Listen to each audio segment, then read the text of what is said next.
یہاں عمل وہی قرار پاتا ہے، شریعت وہی چیز بنتی ہے جس پر محمد الرسول اللہ صلی اللہ علیہ وسلم عمل کرتے ہیں۔ یہاں ایک شخص سوال کرتا ہے بیعت کی تجدید کے لیے، تو فرماتے ہیں اگر بیعت دخول سلسلہ کی ہے تو 2-3 سلسلوں میں داخل ہونا پرانے اور اس دور میں چلتا آ رہا ہے۔ تصوف کے سلسلے میں قادری سلسلے پر بیعت کر لو، نقشبندی سلسلے پر بیعت کر لو، سہروردی سلسلے پر بیعت کر لو۔ رسول اللہ صلی اللہ علیہ وسلم کی حدیث کو یاد رکھیے، اللہ کے نبی نے فرمایا میری امت کے 73 فرقے سب جہنم کے اندر، صرف ایک جماعت جنت میں ہوگی۔ پوچھا گیا وہ ایک جماعت کون سی ہے؟ فرمایا جس پر میں اور میرے صحابہ ہیں۔ اللہ کے لیے اس سوال پہ غور کیجئے، صحابہ میں سے کوئی نقشبندی تھا، کوئی چشتی تھا، کوئی قادری تھا، کوئی اویسی تھا، کوئی رضوی تھا؟ اگر یہ سلسلے رسول اللہ کے صحابہ کے سلسلے ہیں، اللہ کے نبی نے اس کی تعلیم دی ہے، تو پھر آپ کو یہ سلسلے مبارک ہو۔ اور اگر اللہ کے نبی کی شریعت کے خلاف ہیں، حدیث کے خلاف ہیں، اس کا وجود صحابہ کے دور میں نہیں بلکہ کئی 100 سالوں کے بعد صوفیانوں اس کو وجود دیا ہے، تو پھر یاد کر لیجئے یہ سلسلے گمراہی کے سلسلے ہیں۔ ان میں داخل ہونا، ان کی بیعت کرنا انسان کو گمراہی کی طرف لے جاتی ہے۔ اگر یہ خیر کا کام ہوتا تو محمد الرسول اللہ صلی اللہ علیہ وسلم اس عمل کی تعلیم دیتے، کیونکہ صحابی رسول صلی اللہ علیہ وسلم اللہ کے نبی کے بارے میں اعلان فرما رہے ہیں کہ اللہ کے نبی اس حال میں فوت ہوئے کہ آسمان پہ اڑتے ہوئے پرندوں کا علم ہمیں دے کر گئے، کوئی ایک عمل ایسا نہیں جو جنت میں جانے کے قابل ہو، جنت میں لے جانے والا ہو، الا یہ کہ رسول اللہ صلی اللہ علیہ وسلم نے اپنے اصحاب کرام کو اس کی تبلیغ کر دی، اس کو پہنچا دیا، اس کو بیان کر دیا۔ اگر یہ سلسلے دین ہوتا اللہ کے نبی بتا کر جاتے، اور نبی کا نہ بتانا دلیل ہے یہ بات کے لوگوں نے ایجاد کیے ہیں، اس کا اسلام سے کوئی تعلق نہیں۔ آئیے شرک کی ایک اور مثال سنیے، صفحہ 205 ہے۔ کراچی سے بمبئی کی طرف جہاز جا رہا ہے، اچانک طوفان آ جاتا ہے، وحشت پھیل جاتی ہے۔ رشید احمد گنگوہی صاحب کہتے ہیں بھائی کوئی مرے گا نہیں، ہم تو کسی کے بلائے پر جا رہے ہیں، خود نہیں جا رہے، یہ اطمینان کے جملے کہے۔ اچانک وہ جہاز ٹھہر جاتا ہے، طوفان رک جاتا ہے اور یہ آرام سے اپنی منزل کی طرف چل پڑتا ہے۔ اب سنیے آگے، کہا کہ طوفان کی شدت کے وقت جس کی تھوڑی دیر بعد سکون کے آثار پیدا ہوئے، حکیم ضیاء الدین صاحب یا کسی دوسرے شخص نے عالم رویا میں یا تو خواب میں یا خود کہتے ہیں عالم واقع میں، حقیقت میں، خواب میں نہیں، یا حقیقت ہے یا خواب ہے، دونوں میں سے کچھ ایک ضرور ہے۔ میں دیکھا کہ سمندر کی یہ جوشیلی لہروں کے اندر ایک جانب جس کشتی میں رشید احمد صاحب سوار تھے، یہ حاجی سارے سوار تھے، ایک جانب اعلیٰ حضرت امداد اللہ مہاجر مکی صاحب نے اور دوسری جانب حافظ ضامن صاحب نے جہاز کو کندھے پہ رکھا ہوا اور آگے کو دھکیل رہے اور موجوں کے تھپیڑوں سے اس کی حفاظت کر رہے اور کہتے جا رہے گھبراؤ نہیں، گھبراؤ نہیں۔ اور یہی ہوا، پھر آہستہ آہستہ یہ جہاز بندرگاہ کو لگ گیا۔ آئیے ذرا صحیح مسلم کے اس قصے پر غور کریں۔ اکرمہ رسول اللہ صلی اللہ علیہ وسلم کے پاس آتے ہیں اور کہتے ہیں اللہ کے نبی علیہ الصلاۃ والسلام جب ہم یمن کی طرف بھاگے، اللہ اکبر، ہماری کشتی بھنور میں پھنس گئی۔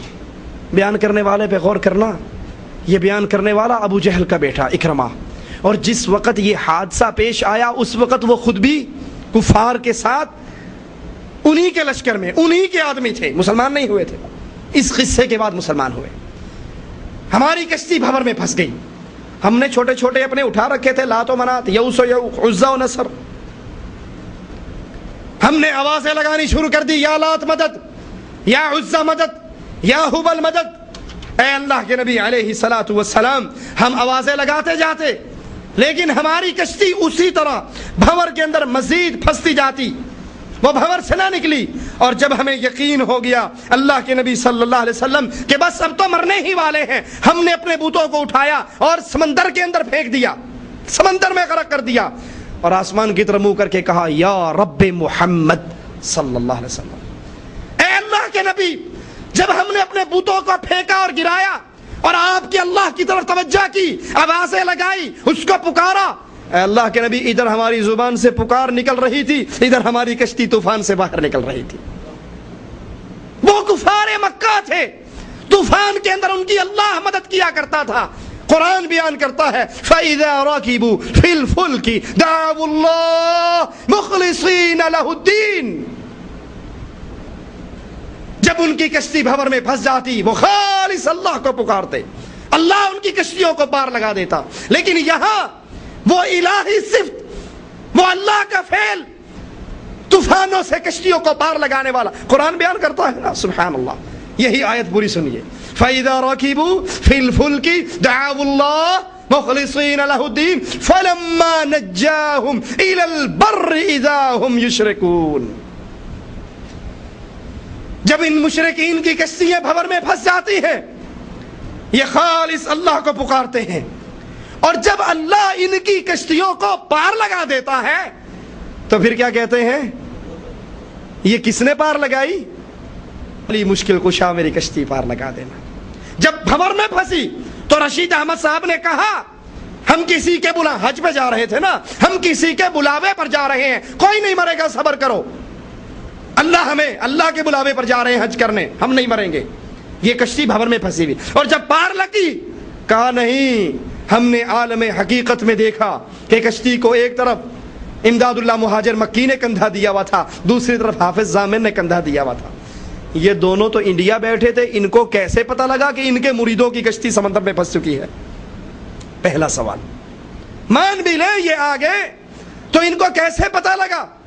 اور یہ ہزاروں میل کا سفر ایک آہٹ میں، ایک لمحے میں، ایک سیکنڈ میں طے کر کے کیسے وہاں پر پہنچ گئے؟ یہ تو اللہ ہے، یہ اللہ کی ذات ہے۔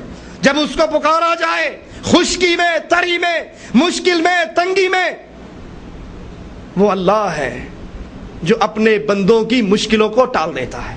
اس اللہ کے علاوہ کوئی ایسی ذات نہیں جو پریشان حال کی پریشانی کا علم بھی رکھتی ہو اور پھر اس کی پریشانی کو ٹال بھی دیتی ہو۔